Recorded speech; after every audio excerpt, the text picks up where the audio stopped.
Hello book buddies, I hope all of you are doing great. Marcus Aurelius एक Roman emperor था from the year 161 till 180 AD. लेकिन एक emperor होने के साथ साथ वो एक फिलोसोफर था और उसकी फिलोसफी ही दरअसल उसकी वजह शोहरत बनी। ऑरेलियस का ताल्लुक एक ग्रीक फिलोसॉफिकल सिस्टम से था जिसे कहते हैं स्टोइसिज्म। स्टोइसिज्म एक जबरदस्त फलसफा है जो इंसान को सेल्फ कंट्रोल सिखाता है, जिंदगी के चैलेंजेस को कैसे फेस करके ओवरकम करना है ये बताता है, अपने नेगेटिव इमोशंस को दबा के कैसे अपने आप को काम रखना है ये सीख देता है। ये जो किताब है ना, meditations, it is one of the best works in stoic philosophy.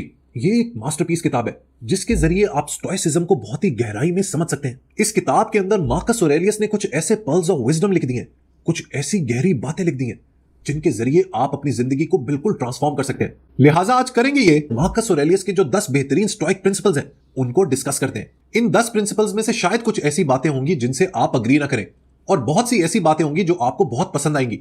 लिहाजा आपने करना यह है कि जो चीजें आपको पसंद आए, जिनसे आपको लगे कि आपकी लाइफ बेहतर हो सकती है, उनको अपना लें और जिन बातों से आप अग्री ना करें, उनसे नफरत ना करें, उसके नैरेटिव को भी समझने की कोशिश करें, उसके ऊपर मजीद रिसर्च करें और उसके बाद अपना पर्सपेक्टिव बनाएं। Let's start with meditations. देखिए दोस्तों, जो स्टोइक फिलॉसफी है, ये जो स्टोइसिज्म है ना, उसके कुछ फाउंडेशन पिलर्स हैं। उनमें से एक पिलर है जिसे कहते हैं लोगोस। लोगोस का मतलब होता है रीजन, और ये जो रीजन और लोगोस का आइडिया है, इसको मार्कस ऑरेलियस ने अपनी इस किताब में भरपूर इस्तेमाल किया है। But let's understand what it is. देखिए, स्टोइक्स का ये मानना है कि लोगोस इस कायनात में हर जगह मौजूद है। दरअसल ये लोगोस ही कायनात को एक ऑर्डर में रखता है, इस कायनात की हार्मनी, इसका बैलेंस बरकरार रखता है। इंसानों की बात करें तो लोगोस ये डिटरमिन करता है कि सोसाइटी में कौन कहां पर प्लेस्ड है, यानी कि किसी भी शख्स का मुआशरे में क्या मुकाम होगा। वो बादशाह होगा, स्लेव होगा, एम्परर होगा, कोई वर्किंग क्लास का बंदा होगा, कोई फार्मर होगा, ये डिटरमिन लोगोस ही करेगा। लिहाजा स्टोइक्स एक अजीब बात पर बिलीव करते थे कि आपका सोसाइटी में जो भी मकाम है ना, उसको आपने फाइट नहीं करना, उसी को आपने एक्सेप्ट करना है, उसके अगेंस्ट फ्लो नहीं करना। जो लोगोस ने, इस कॉस्मोस ने, इस यूनिवर्स ने मुआशरे में आपको मकाम दे दिया है, बस उसी के अंदर अब आपने खुश रहना है। लेकिन दोस्तों, ये तो बड़ी अजीब सी बात हुई। इस तरह तो सोसाइटी में इनइक्वालिटी बढ़ेगी, क्योंकि जो शख्स जहां भी पैदा हो गया वो उससे आगे मूव करने की कोशिश ही नहीं करेगा। लेकिन इसके बारे में मार्कस ऑरेलियस एक लॉजिक देते हैं। ऑरेलियस और स्टोइक्स का यह मानना है कि ये कायनात एक मास्टर प्लान के तहत चल रही है। ये मास्टर प्लान इस कॉस्मोस को एक ऑर्डर देता है, इंसान भी इसी ऑर्डर का हिस्सा है। लिहाजा अगर इस कायनात के मामलात को आपने सही तरीके से इन नेचुरल हार्मनी चलाना है ना, तो आपको वैसा ही करना पड़ेगा जैसा यूनिवर्स आपसे करवाना चाहती है। ऑल्दो मैं इस आइडिया से बिल्कुल अग्री नहीं करता, लेकिन लोगोस के इस आइडिया को आप अपनी जिंदगी में पॉजिटिवली भी यूज कर सकते हैं। लेकिन आखिर कैसे? देखें, जब मार्कस ऑरेलियस पर बुरा वक्त आया ना, तो उसने इस बुरे वक्त को भी इस नेचुरल ऑर्डर का हिस्सा तस्लीम किया। उसको जब भी परेशानी होती, फ्रस्ट्रेशन होती या कोई भी मुश्किल वक्त आता, तो वो यही समझता कि ये जो कायनात का ग्रैंड प्लान है उसका ये पार्ट है। लिहाजा instead of fighting it, he should accept and embrace it. यही वजह है कि जब उसकी फैमिली एक के बाद एक मरती चली गई और उसकी एम्पायर को लोगों ने चैलेंज करना शुरू कर दिया, he held true to his belief, और उसने यही सोचा कि ये तो होना ही है, क्योंकि कायनात उससे यही चाहती है। लोगोस के आइडिया के बाद अब बात करते हैं एक और डार्क आइडिया के ऊपर, यानी कि डेथ। फियर ऑफ डेथ एक ऐसा मसला था जिसके बारे में लोग मार्कस ऑरेलियस से बहुत डिस्कस करते थे।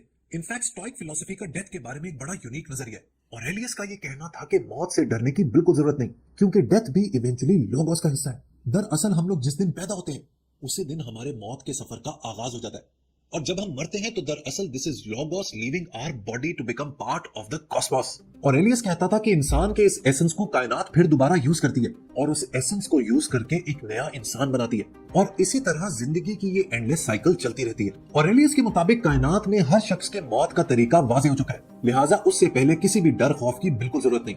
इसी मामले में एक और स्टोइक फिलोसोफर एपिक्टेटस ने कुछ ये कहा, that we ought not to be disturbed by the death of a loved one, because there is a cosmic reason behind it। इन डार्क आइडियाज के बाद अब कुछ मोटिवेशनल और लाइफ चेंजिंग थॉट्स की तरफ बढ़ते हैं। ऑरेलियस का ये कहना था कि क्योंकि इंसान ने एक दिन मर ही जाना है, लिहाजा उससे पहले अपनी जिंदगी को उसने भरपूर तरीके से जीना है, without any complaints. On average इंसान 60 से 70 साल जिंदा रहता है। इस छोटी सी जिंदगी में अगर हम कंप्लेंट्स करते रहेंगे तो ये जिंदगी इसी तरह गुजर जाएगी। ऑरेलियस इस बात को बिल्कुल पसंद नहीं करता था। वो कहता था कि इस जमीन के ऊपर जो हमारे पास लिमिटेड टाइम है ना, उसको आपने भरपूर प्रोडक्टिव तरीके से जीना है। मेरा भी दोस्तों एक्सपीरियंस ये कहता है कि जो लोग जिंदगी में हर वक्त कंप्लेन करते रहते हैं ना कि पाकिस्तान के हालात सही नहीं है, सड़कें टूटी हुई हैं, ये मसला है, वो मसला है, ये एक्सक्यूज है, they are always left behind. वो हमेशा एक फेल्ड जिंदगी गुजारते हैं। लिहाजा ऑरेलियस के मुताबिक अगर आपकी लाइफ में जितनी भी ट्रबल्स हैं, आपके पास जितने भी चैलेंजेस हैं, आपने हमेशा आगे बढ़ते रहना है। स्टोइक फिलॉसफी का और मार्कस ऑरेलियस की इस किताब मेडिटेशंस का एक और काउंटर इंट्यूटिव आइडिया है जो मुझे बहुत पसंद है। और वो आइडिया ये है कि आपकी लाइफ में कुछ भी बुरा हो जाए, no matter whatever bad happens to you, just say good.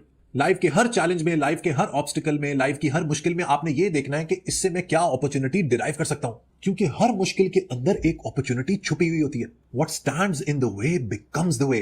क्या कमाल बात है। जिंदगी की वो परेशानी जो आज आपको बहुत तंग किए हुए है, वो मसला जो आपकी मेंटल हेल्थ के लिए सबसे बड़ा इशू बना हुआ है, उसी के अंदर से आप एक उम्मीद की किरण निकाल सकते हैं, only if you interpret it the right way. Aurelius ये कहता था कि everything depends on how we interpret it, यानी कि जिंदगी का हर मामला इस बात पर डिपेंड करता है कि हम उससे क्या मीनिंग डिराइव करते हैं। अगर हम हर मसले में रोने धोने बैठ जाएंगे तो लाइफ वहीं रुक जाएगी, लेकिन अगर उसी चैलेंज को, उसी मसले को, उसी इशू को हम लोग पॉजिटिवली देखना शुरू कर देंगे तो वहीं से हम लोग अपना रास्ता निकाल लेंगे।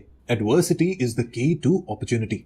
इन्हीं एडवर्सिटीज को फेस करके इंसान तगड़ा होता है, अपने कैरेक्टर को स्ट्रेंथन करता है, और इस कैरेक्टर के जरिए ही इंसान जिंदगी में कामयाब हो जाता है। एक और कमाल बात जो ऑरेलियस ने इस किताब में लिखी है वो ये कि आपके साथ चाहे कोई कितना भी अनकाइंड हो, आपके साथ कोई कितना ही रूथलेसली बिहेव करे, you have to be kind to them no matter what anyone says. My task is to be good. ये दोस्तों एक ऐसी बात है जिसको मैंने अपनी जिंदगी का हिस्सा बना लिया है। देखिए दोस्तों, करता मैं ये हूं कि जिंदगी में जब भी मेरे सामने कोई नॉनसेंस बात आती है, कोई भी शख्स मुझे डबल क्रॉस करने की कोशिश करता है, या सोशल मीडिया पे कोई बुरा भला कहता है, कोई गाली बकता है, या कोई ऐसी बात करता है जो मुझे अच्छी नहीं लगती, तो मैं उस पर परेशान होने की बजाय मैं उस बंदे की स्टेट ऑफ माइंड के बारे में क्यूरियस हो जाता हूं। मैं एक्चुअली उस बात को भूल जाता हूं और मैं इस बात के बारे में एक्साइटेड हो जाता हूं कि इस बंदे के जहन में इस वक्त क्या चल रहा है। It opens up new avenues of education for me. ऐसी कमाल की लर्निंग होती है मेरे लिए कि उस एडवर्सिटी में से भी मैं अपने लिए एक नई सीख ढूंढ लेता हूं। उस वक्त उस कमेंट से ज्यादा, उसके बिहेवियर से ज्यादा मेरे लिए ये इंपॉर्टेंट हो जाता है कि उस शख्स के इस बिहेवियर के पीछे क्या रीजन थी, वो क्या सोच थी जिसने इस सोच को ट्रिगर किया, उस शख्स के हालात क्या हैं, उसके इकोनॉमिक हालात क्या है, उसकी मेंटल हेल्थ कैसी है, उसकी साइकोलॉजिकल हेल्थ कैसी है। ये एक ऐसा सफर होता है जिसमें मुझे बहुत मजा आता है। इसके बारे में आर्थर शोपेनहावर की एक जबरदस्त स्टेटमेंट है which I absolutely love. If you come across any special trait of meanness or stupidity, you must be careful not to let it annoy or distress you, but to look upon it merely as an addition to your knowledge, a new fact to be considered in studying the character of humanity. What a beautiful thought. लिहाजा next time आपको कोई भी बुरा भला करे, कोई भी आपके साथ मीन हो, आप उस शख्स पर गुस्सा ना हो, बल्कि उसके बिहेवियर को अंडरस्टैंड करने की कोशिश करें। एक और अच्छी बात जो ऑरेलियस ने इस किताब में लिखी है वो ये कि don't retreat from the world, यानी कि दुनिया के साथ अपने रिश्ते को तर्क ना करें। हम लोग बने ही कोऑपरेशन के लिए। इंसान कामयाब तभी होता है, ह्यूमैनिटी आगे तभी बढ़ती है जब हम आपस में मिलकर काम करते हैं। आपके साथ चाहे कितना ही बुरा हो जाए, आपने लोगों के साथ, दुनिया के साथ अपने रिश्ते को खत्म नहीं करना। इसमें एक और बात का आपने ख्याल रखना है कि अगर कोई शख्स आपको नहीं पसंद या उसकी कोई आदत आपको बहुत बुरी लगती है, तो instead of focusing on his bad habit, उसमें यह देखें कि क्या इस शख्स में कोई ऐसी बात है जो पॉजिटिव है। Does he possess some good traits as well, और फिर इन्हीं गुड ट्रेट्स के ऊपर आप अपने रिलेशनशिप को उस शख्स के साथ आगे बढ़ाएं। Next point is always be open to correction. इस सोच पे अगर आपने जिंदगी गुजारी ना कि माय वे और द हाईवे, तो you will always be on the losing side. अक्सर लोग अपने आप को अकले कुल समझते हैं, दे नो इट ऑल।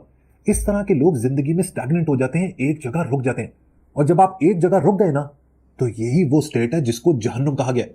लिहाजा always be willing to correct yourself. अगर आपके अंदर कोई वीकनेस है तो उसको एक्सेप्ट करें and then move on. Self deceit और सेल्फ डिल्यूजन में जिंदा रहेंगे तो it will leave you far behind in life, and that is something which you do not want. Next point is again one of my favourites. Your mind is superior to anything else. आपका जहन और specially आपकी सोच ही determine करेगी कि आप life में कहां जाएंगे। लिहाजा keep it forward looking and progressive. Imagine करें एक बहुत बड़ा बहरी जहाज है जो सामान से लदा पड़ा है। अगर ये कार्गो प्रॉपर्ली प्लेस्ड और सिक्योर्ड है तो तूफानी हालात में भी शिप बेहतरीन अंदाज में चलता रहेगा। लेकिन अगर इस कार्गो को सही तरीके से सिक्योर नहीं किया गया तो it will slip and slide, और बहुत जल्द ये पूरा सामान अपने शिप को भी ले डूबेगा। एक हेल्दी दिमाग भी इस वेल स्टोर्ड शिप की तरह होता है। Everything is fastened in its proper place. It can travel anywhere and can digest any piece of knowledge.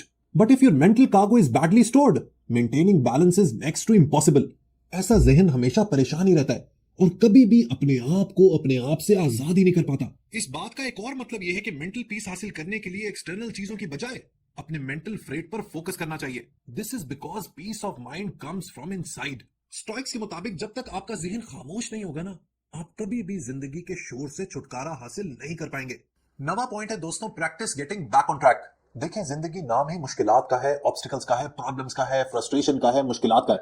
अगर आप इन मुश्किलात से परेशान हो गए तो that will be the end of the game. जबकि if you have the ability to bounce back every time you fall, you will always be moving ahead in life. आपकी लाइफ में कोई भी बड़ा सेटबैक आ जाए, आपने इंश्योर करना है that you get back on track और आप उस स्पाइरल के अंदर अपनी जिंदगी ना गुजारें। और इस किताब मेडिटेशंस में से जो आखिरी पॉइंट मैंने सेलेक्ट किया है वो भी बड़ा मोटिवेशनल है।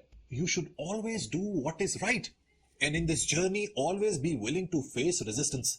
देखिए, जब आप स्टेटस को चैलेंज करते हैं, मीडियोक्रिटी के सामने खड़े होते हैं, लोगों के बिलीफ सिस्टम के ऊपर अटैक करते हैं, तो लोग आपके पीछे जरूर आएंगे, वो आपकी सोच को रेजिस्ट जरूर करेंगे। लेकिन if you know you are right, तो आपने इस रेजिस्टेंस के लिए तैयार रहना है and you should face it with a lion heart. जितनी बड़ी आपकी सोच होगी ना, उतनी ही ज्यादा आपको रेजिस्टेंस मिलेगी। जितना ही रेवोल्यूशनरी आइडिया होगा, उतना ही लोग उसके सामने दीवार बनके खड़े हो जाएंगे। ऐसे में आपने घबराना नहीं है, बल्कि आपने लोगों की रेजिस्टेंस को फेस करना है, because deep inside you know you are right. Remember, kites fly highest against the wind, not with it. इस बात को हमेशा याद रखिएगा। सो दोस्तों, ये तो थी मार्कस ऑरेलियस और मेडिटेशंस की कहानी। आपने मुझे कमेंट सेक्शन में जरूर बताना है कि इन 10 पॉइंट्स में से आपका फेवरेट कौन सा है। एंड मेक श्योर कि आप इस वीडियो को देखकर भूल ना जाएं, बल्कि इसको स्टोर करें, इसके पॉइंट्स को सेव करें और अपनी जिंदगी में इंप्लीमेंट भी करें। You will surely excel. Video पसंद आई हो तो लाइक बटन जरूर प्रेस कीजिएगा। Until next time, good bye.